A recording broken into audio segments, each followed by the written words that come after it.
trip. Himachal Pradesh to impose 10 days curfew.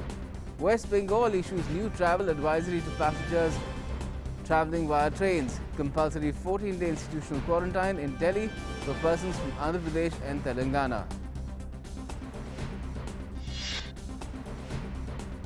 International aid pours in for India. Ireland sends 150 ventilators, 150 oxygen concentrators from the UK reach Kerala. 449 ventilators, 100 oxygen concentrators and other medical supplies arrive in India from the Netherlands. 600 oxygen concentrators, 50 ventilators and other medical supplies from Switzerland reach Delhi as well today.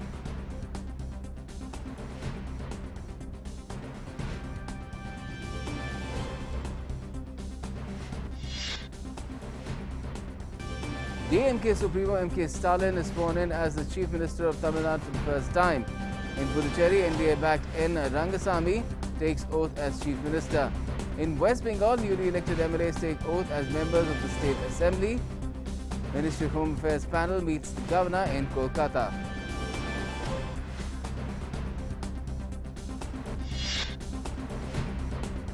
And the BCCI is set to select 30-member Indian squad for the Tour of England. India will play 5 Test match series against England starting the 4th of August.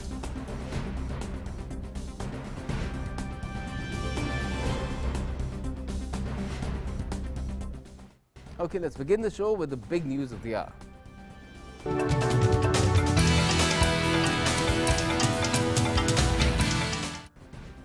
Well, first up, India has registered 4,14,188 new COVID cases, while 3,31,507 patients have recovered in the last 24 hours as well.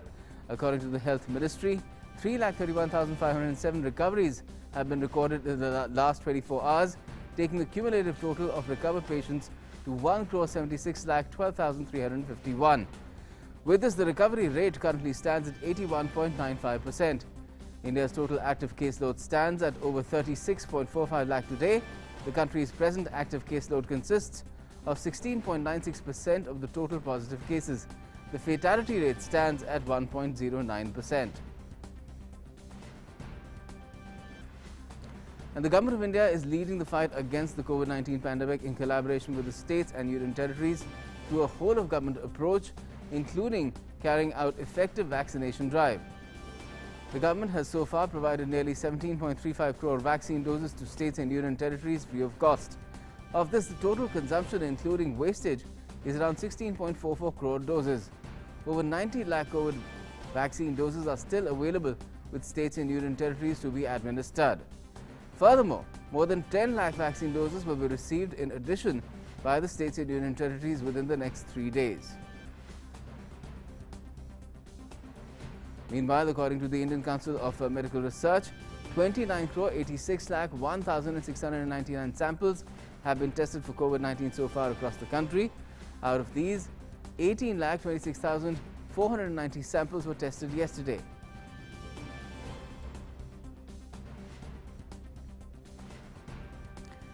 And Union Health Minister Dr. Harshvardhan visited RML Hospital today in the national capital to review preparedness for clinical management of COVID-19 cases.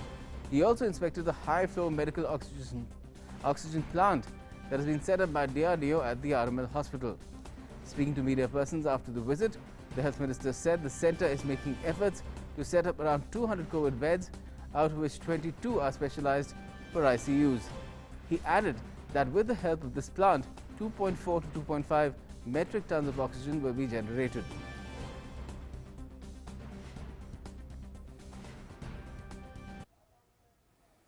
यहाँ पर लगभग 200 नए bed और उन beds में 22 beds विशेष रूप से ICU के ये हमने आज क्रिएट करने की दिशा में अपने प्रयासों को पूरा किया है और उस बेड्स के कॉम्प्लेक्स को आज हम लोगों ने विजिट किया है।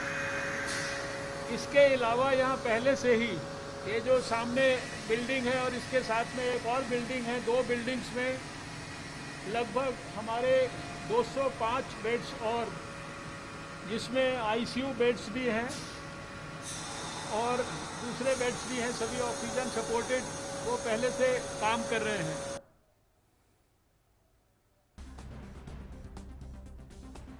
Now, in the course of the vaccination drive in the country, it has been noticed in some instances that citizens who had booked their appointment for COVID vaccination through the COVID portal did not actually go for vaccination on the scheduled date.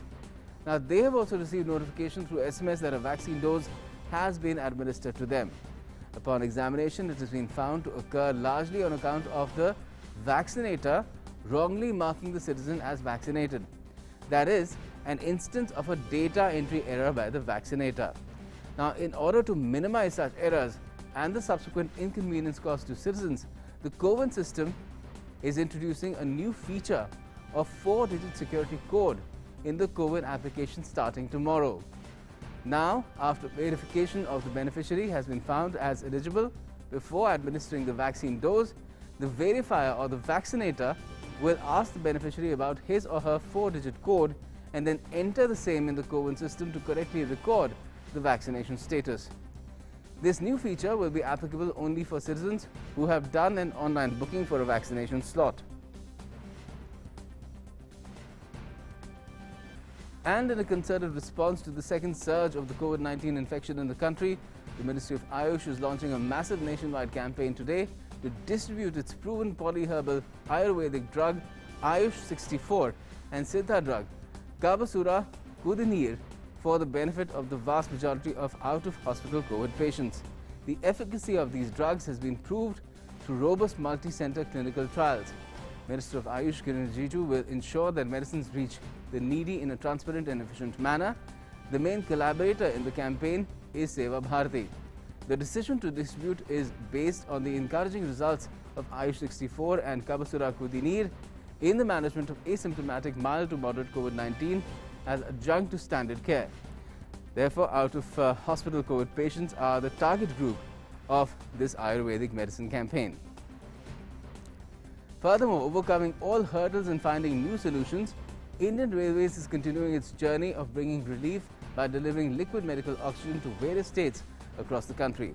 So far, Indian Railways has delivered approximately 2,511 metric tons of liquid medical oxygen in 161 tankers to various states across the country. 40 oxygen expresses have already completed their journey so far.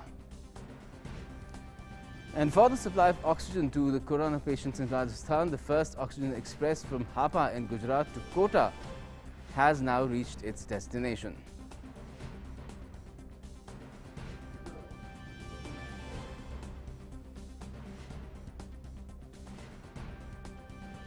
And furthermore, third oxygen express for Haryana has also reached Faridabad from Rourkela.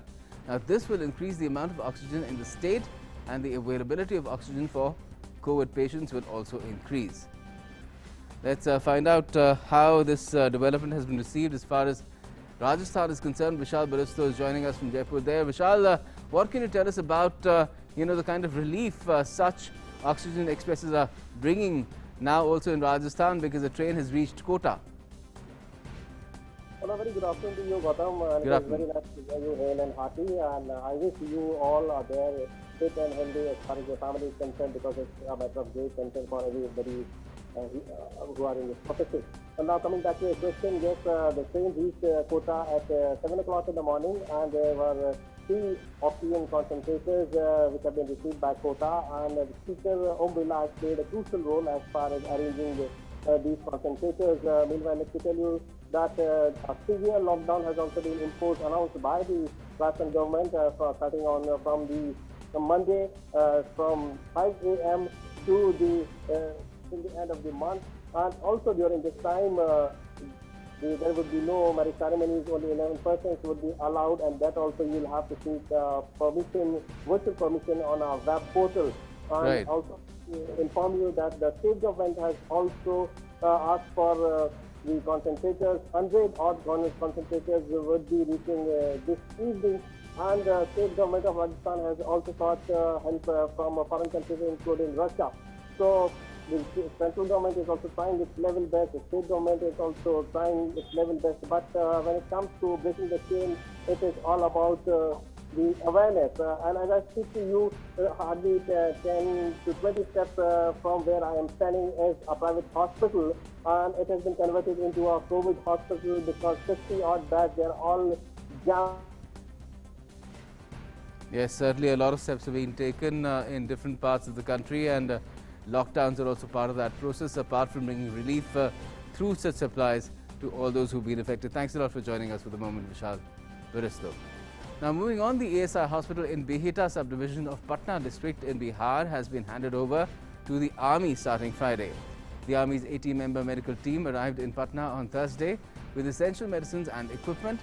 Now this team consists of 25 specialist doctors, nursing and paramedical staff. This decision has been taken by the central government in view of the increasing cases of COVID infection in Patna. It will be converted into a 100-bed COVID hospital in the next 2 days, and soon the Beheta facility, its capacity will be increased to 300 beds. Deputy Collector Ashok Tiwari has been made its nodal officer on behalf of the state government. Meanwhile, Patna has recorded highest ever 3,665 COVID cases in the past 24 hours, while the state recorded as many as 15,126 COVID cases.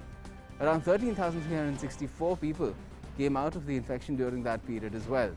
90 people succumbed to the disease during the past 24 hours. And in the west of the country, a contingent of 41 naval personnel from Western Naval Command, comprising medical officers, nursing officers, paramedics and support staff, have been deputed to the PM Cares COVID Hospital in Dhanvantari in Ahmedabad. Now, this is in addition to a 57-member naval medical team already positioned at the hospital since the 29th of April. The team is being deployed for a period of 2 months and will assist the hospital administration in handling COVID patients. And in the south, as many as 9,000 more beds are being set up in government hospitals across Tamil Nadu to combat the second wave of COVID-19. The health department officials have said about 4,000 additional beds are being readied, and it would increase this further to 9,000 shortly. In Chennai, government facilities such as Omandurar Hospital, Rajiv Gandhi Government General Hospital, Stanley General Hospital and the Royapeta General Hospital are among those that have got new beds. The number of beds with oxygen support is also being ramped up, and around 900 postgraduate medical students have been roped in for containment efforts. On the long queues to buy Remdesivir, officials have warned private hospitals to not force patients to buy the drug if it is not absolutely needed. The health department will take action against private facilities if they create panic among patients regarding Remdesivir procurement. Health officials have also urged people not to visit tertiary hospitals without severe symptoms. A total of 24,898 persons tested positive for COVID-19 in Tamil Nadu yesterday. Besides, 195 deaths were also reported, while 21,546 patients were discharged during the last 24 hours. And in the north again, to break the coronavirus chain, Himachal Pradesh government has decided to impose 10 days corona curfew in the entire state starting today till midnight of the 16th of May. All government and private offices and establishments would remain closed during the curfew period, while all essential services such as health, electricity, telecommunication, water supply, sanitation, etc. would remain open during the period. Educational institutions in the state would remain closed till the 31st of May. Earlier, State Chief Minister Jairam Thakur also launched a dedicated COVID-19 Mukhyamantri Seva Sankalp helpline for facilitating